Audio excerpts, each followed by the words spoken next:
Greetings. This is the last of my blogging tips series. Doesn't mean I'm not going to talk about blogging in the future. Doesn't mean I'm not going to give other tips in the future. But I said at the beginning of this thing, when I started asking for more subscribers and asking people what they wanted to hear or wanted me to talk about, blogging was one of the things.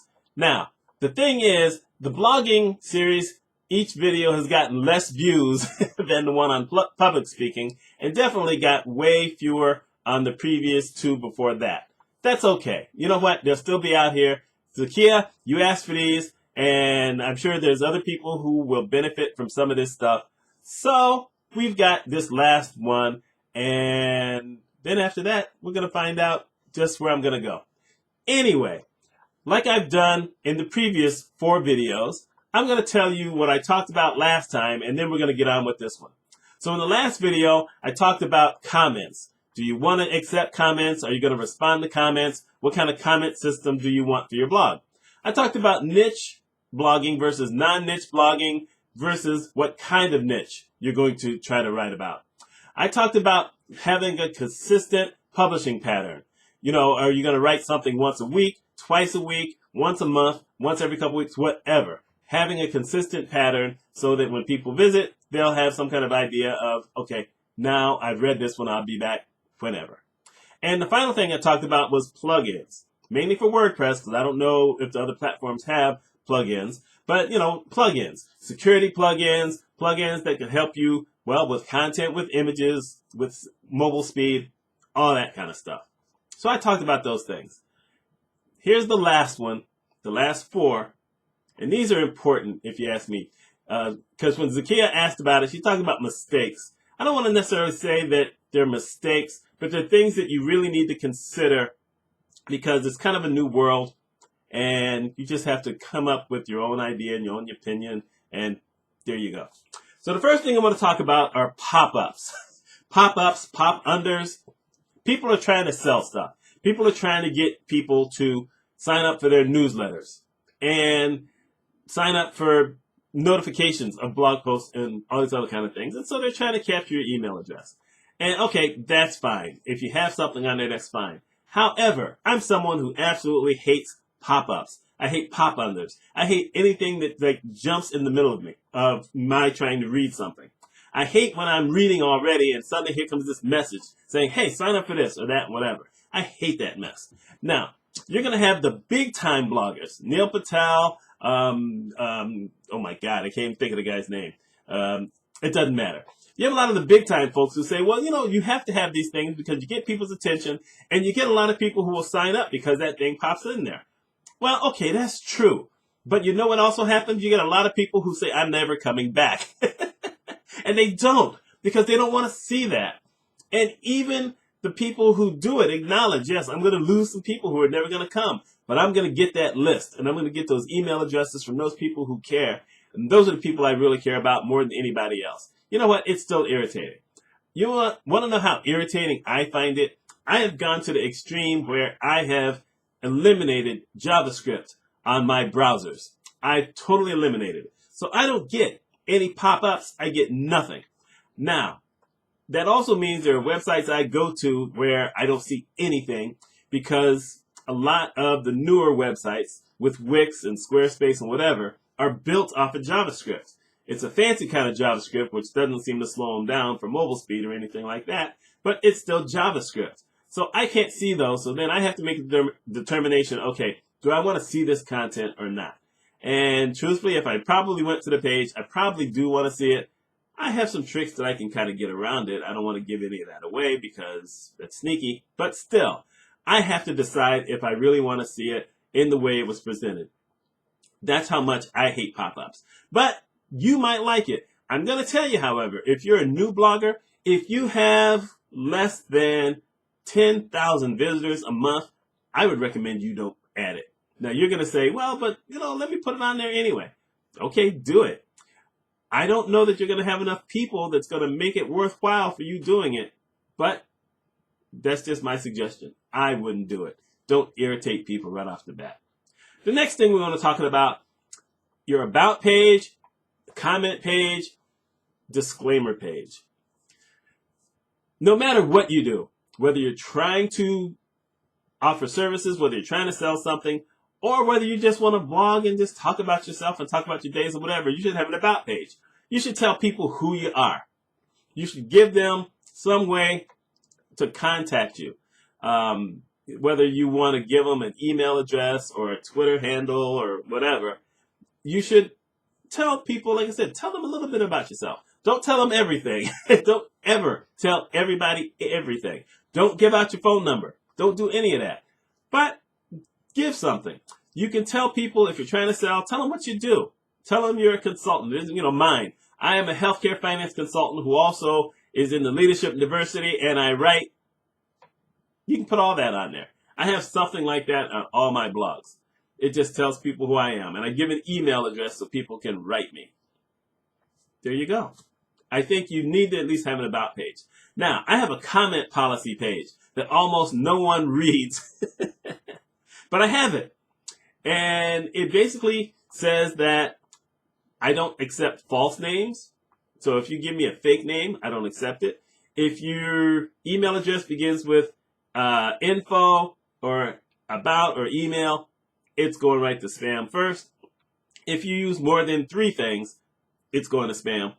If you use bad language, it's going to spam. And it's, none of that stuff, some of that stuff is never going to show up on the blogs, on any of the blogs.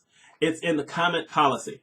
I have had a couple of people who have asked, and I said, there's a comment policy. As a matter of fact, before you leave a comment, and I'm just sharing, there's a little notification there telling you, not only is there a comment policy, but it's telling you there's a couple of things you better not do, otherwise it's never going to show. You've got to have something. You don't want to be indiscriminate. I don't mind people if they disagree with me on a post. I really don't.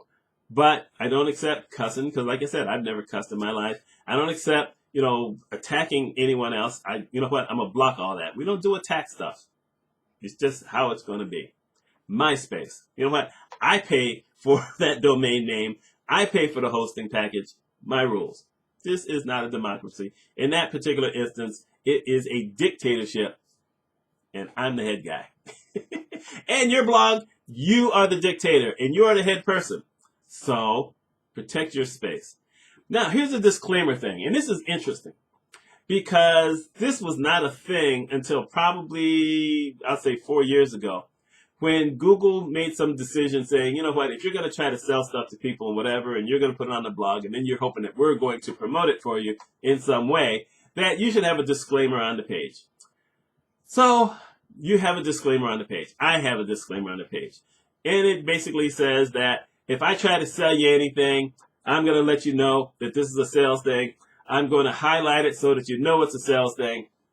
If I do a review, I'm going to let you know if someone gave me something for free or if they're paying me to write this review. In essence, it's your statement saying that anything you do on your blog is going to be honest and true and upfront. You're just going to be upfront with people. Doesn't always happen. I mean, people get caught in that thing all the time, but you know what? Not only is it a Google rule, but you could be a violation of the FCC. So you need to check that stuff. Now, here's something that's new, and I'm going to get it out of the way. We now have this thing that we have to deal with the European Union. And we have that stupid thing. And you know what? I am not participating. I'm sorry. I have less than 2% of traffic that comes from Europe. So if European Union decides, you know what, we're going to ban this guy because he does not have a cookie policy, do it. I don't care. You can't do anything to me. I'm in the United States. You can't take my domain name because I bought it from a company in the United States. I'm just not doing it. I don't care. Anyone who leaves a comment on my blog, they left it voluntarily. That's their problem. You're telling me I should give them the right to come into my blog and erase their comment? Ain't going to happen. No. That's part of the disclaimer I have in my comment policy. Look, if you leave a comment on here, that's it. It's done. I hate going to pages that have that cookie policy thing pop up. However, I told you about that JavaScript thing. I don't see any of that mess. Yay! Okay, I see it on my laptop, but I don't use a laptop all that often. So you need to kind of cover yourself and let people know that. If you're in Europe, and that includes you, England, Because I don't know what y'all are going to do at some point. Are you going to do Brexit or not? I don't know. Don't care. But you're in Europe, and you probably have a lot of those folks in those other countries who are visiting your blog. So whether you drop out of the union or not, that might affect you. Ain't going to affect me one bit. I'm not doing it. If the United States ever comes up with that thing, then we'll see. But you know what? These guys can't get together and agree on anything. So I think I'm probably good for a while. Next thing I want to talk about, marketing, promoting your blog on social media. You cannot just write a blog and hope that people are going to show up. You're going to have to put it out there. I sometimes will link to a blog post here on YouTube. It's not a thing that I do all that often, but sometimes I do. I do promote a lot on Twitter. I promote all my stuff on Twitter a lot. I promote certain blog posts on LinkedIn. I promote certain blog posts on my Facebook, on my business page, and I'm the moderator of a local blogging page. And so every once in a while, if I think it's good for the group, I will share stuff there. But you have to promote it, and you have to promote it more than once.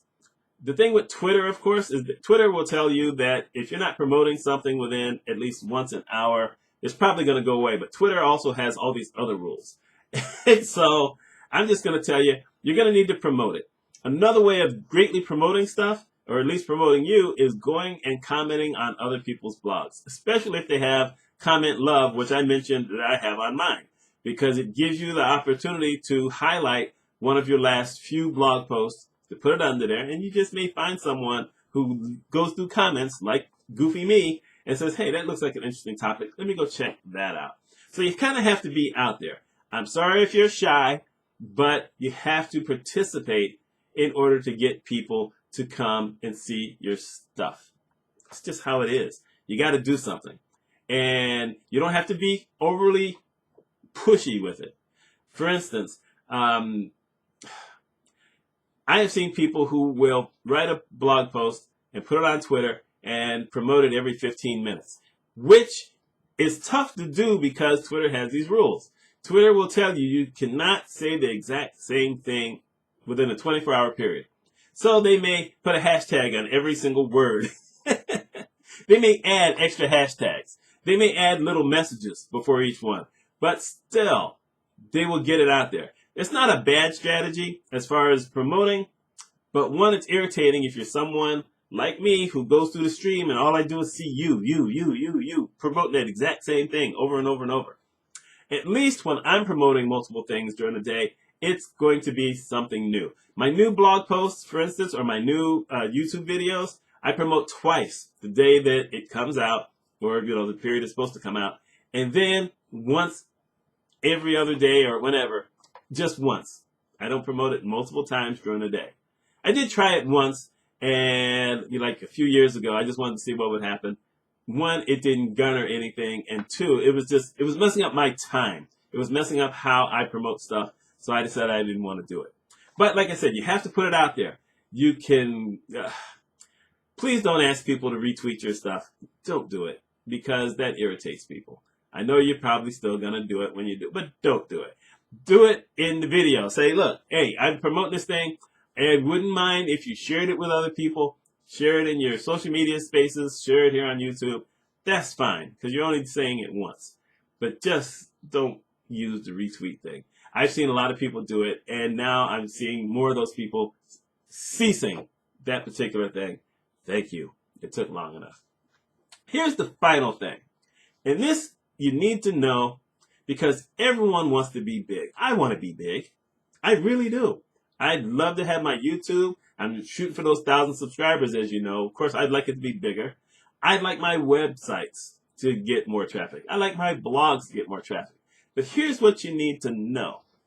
What you need to know is that the people who get a lot of traffic, the reason that they're pushing to sell and whatever is because the more traffic you get, the more it costs you to host your blog. There was this guy, I can't remember his name right now. I wrote about it some years ago, but I can't remember his name, who did this promotion. And it worked. He got a ton of people to his site. And he made something like $40,000-$45,000, which sounds really good. Doesn't that sound really good? And you know what happened? He had to keep upgrading his hosting process because it was costing a lot of money. You can't do shared hosting if you've got a lot of people coming. Now you have to get dedicated hosting.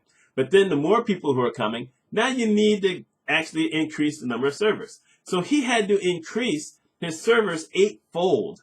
So even though he made $45,000, he ended up having to pay around $26,000 in expenses because he had to keep increasing.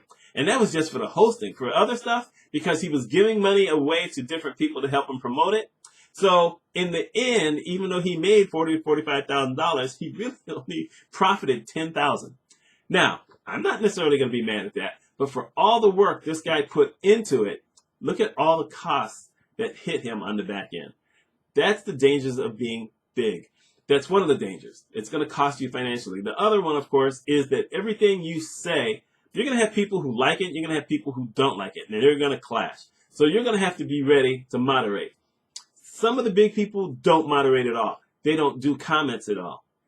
And it just gets messy. You need to know that. You have to be prepared for big. One of the things I've always said is that you have artists, you have musicians, you have actors, you have all these different people who do things because they want to get rich. They want to get known. They want to be able to go out there and have a party and whatever. But they don't think about what could happen if they get really big. Britney Spears is back in a mental facility again. You know, you don't get much bigger than that. Bieber is in a mental facility. He's having stuff done. Oh my God. You know, there's people who aren't ready for it. They think they are, but they're not. You need to think about it before you get there. Yes, we all want to get there, but you need to plan it. I'm someone who has always kind of thought about it. So I know already how to handle money. I'm good at handling money. I know how to handle fame. You know what? I don't need to have a whole bunch of groupies following me or whatever. I spend my time in a room. I can order myself a prime rib or whatever, order a pizza, just have them send it up. I'm good. But a lot of folks are not ready for it. So make sure you're ready to be big. That's all I'm going to say. There you go. There's my last 4 blogging tips for y'all. So now that I'm done with that, no one really asked for anything else except my friend John in Australia. Hey, John. He wanted me to get on here and sing a song that I wrote. That ain't going to happen. However, I am going to get myself back on my normal schedule, and I'm probably going to tell the story. I already know I'm going to tell the story of the last time I performed in public. You may not care, but I'm going to tell that story anyway. My name is Mitch Mitchell. If you like this vlog, if you like the series, if you like anything I've done, please subscribe. Please share. If you want to get notifications, click that little bell thing so you'll know whenever I put something new out. I hope you all have a wonderful day. It's been fun with this series. You take care.